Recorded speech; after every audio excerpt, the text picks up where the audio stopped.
আমার বান্দা যদি আমার দিকে হেঁটে হেঁটে আসতে চায়, আমি আমার বান্দার কাছে দৌড়ে দৌড়ে যাই। কি আল্লাহ আমরা পাইছি, ডাকা মাত্রই তিনি সাড়া দেয়। চিল্লায় বলেন ঠিক কিনা? এজন্য সব সময় আল্লাহর জিকির দিয়ে হৃদয়টারে সিক্ত রাখার দরকার আছে না নাই? বিশ্বনবী বললেন, লা ইয়াজালু লিসানুকা রাতবান মিন যিকরিল্লাহ।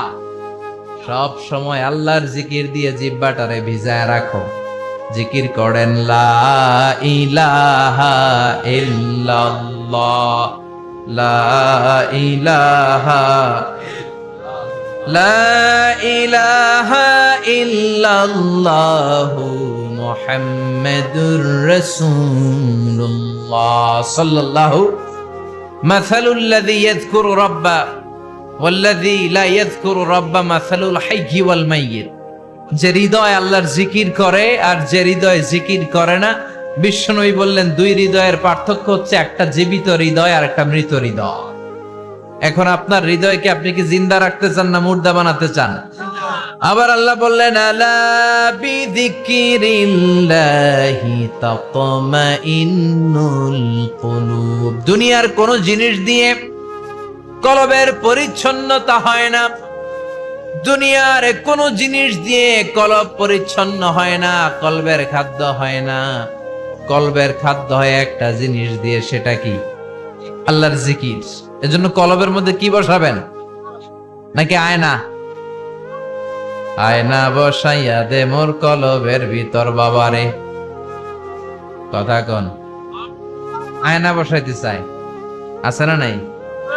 তোর বাবার কলবেই তো আয়না নেই, তোরে কি আয়না দিব?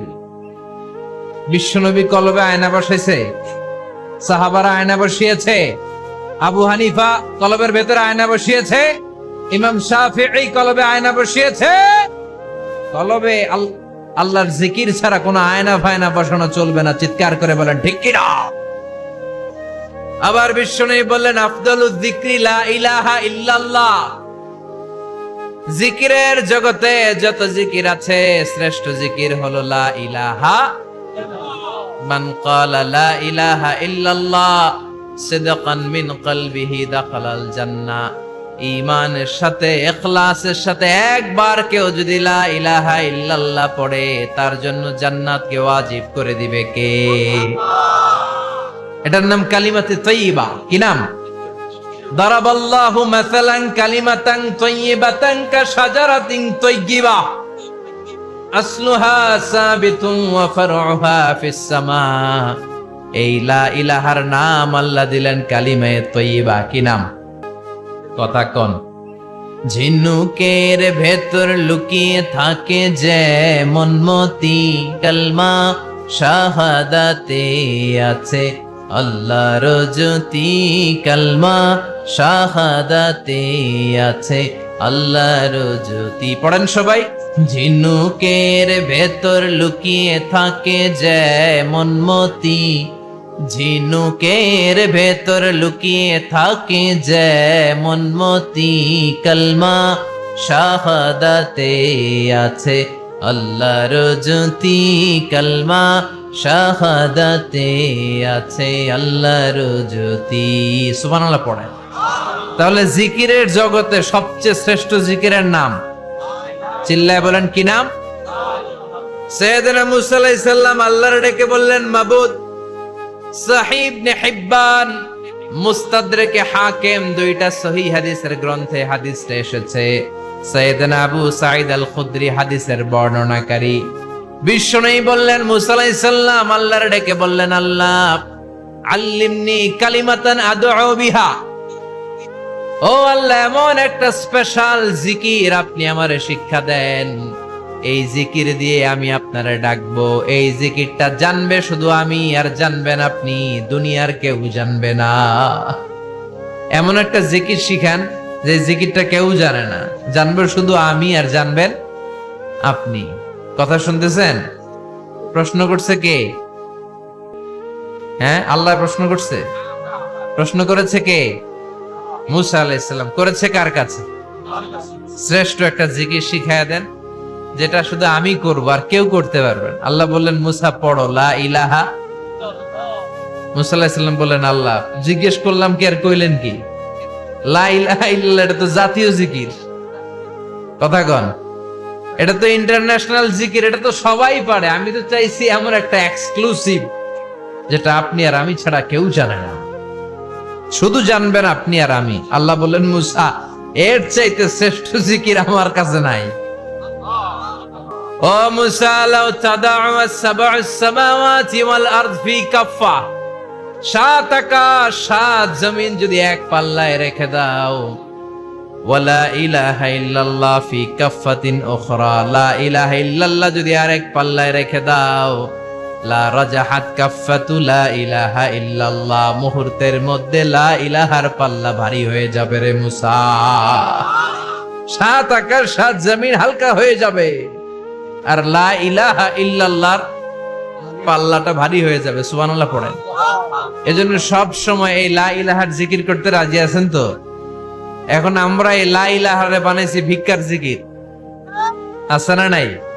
একটা টাকা দিয়া যান আমি গরিব ইনসান, আখিরাতে সওয়াব পাইবেন পাহাড় সমান। একটা টাকা দিয়া যান আমি গরিব ইনসান, আর লা ইলাহার জিকির ভিক্ষার জিকির বানাইছি আমরা। কিন্তু এটা যে একটা বিপ্লবী বাণী, এটা যে একটা সংগ্রামী বাণী, এই বাণী যে মেনে নেয় সে আল্লাহ ছাড়া কারো সামনে মাথা নত করতে পারে না। চিল্লায় বলেন ঠিক কি না?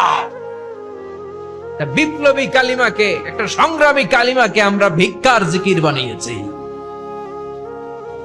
আপনারা তাফসীর ফি জিলালিল কোরআনের রচয়িতা সাইয়্যিদ কুতুব শাহীদের নাম শুনেছেন? মিশরে কায়রোতে তাকে ফাঁসির কাস্টে ঝুলানো হয়েছে। উনি ইসলামী আন্দোলনের দাওয়াত যখন শুরু করলেন, ইসলামের সঠিক ব্যাখ্যা যখন দিতে আরম্ভ করলেন, সামাজিক জাহালাতকে দুমড়ে মুচড়ে পদদলিত করে তিনি কোরআনের বাণী যখন মিশরের যুবক শ্রেণীদের হৃদয়ে গেড়ে দিতে চাইলেন, প্রথিত করতে চাইলেন, এই অ্যাক্টিভিটিজের অংশ হিসেবে তিনি কোরআনের তাফসীর লেখার কাজে হাত দিলেন আর লিখে ফেললেন জগৎ বিখ্যাত তাফসীর, তাফসীর ফি জিলালিল কোরআন। যেই তাফসীর পড়ে পড়ে অনেক ছেলে পথের দিশা পেয়েছে, ঠিক কি না? এই তাফসীর লেখার কারণে মিশরের মধ্যে নতুন আন্দোলন তৈরি হয়ে যায়। সবার মুখে এক কথা, সৃষ্টি যার, আইন চলবে আল্লাহর আইন ছাড়া। অন্য কোন আইন দিয়ে মিশরের বুকে কোনো বিচার আমরা হতে দেব না। মিশরের তাগড়া যুবকগুলো কায়রোর রাস্তায় নেমে এলো, ঘোষণা দিল সৃষ্টি যার, আইন চলবে তার।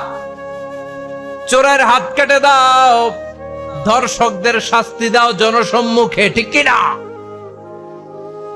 দুর্নীতিবাজদেরকে আইনের আওতায় আনো।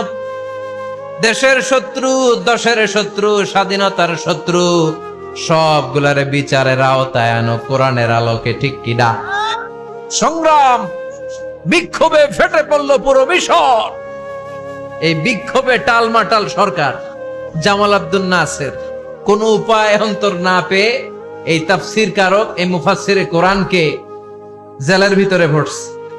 গোটা বিশ্বব্যাপী সব সত্য আর ন্যায়ের পক্ষের ধারক আর বাহক যারা, তাদের উপরে এরকম জালিম গাদ্দারদের অত্যাচার আছে না নাই? তাকে ফাঁসির কাস্টে ঝুলানো হবে। আদালত থেকে রায় দেয়া হয়েছে মিশরের যুবকদেরকে এরকম আন্দোলনে ঠেলে দেওয়ার কারণে ডেথ পেনাল্টি, ফাঁসির রায় হলো। সাইয়্যিদ কুতুব শাহীদের ফাঁসির দিন ঘনিয়ে আসলো।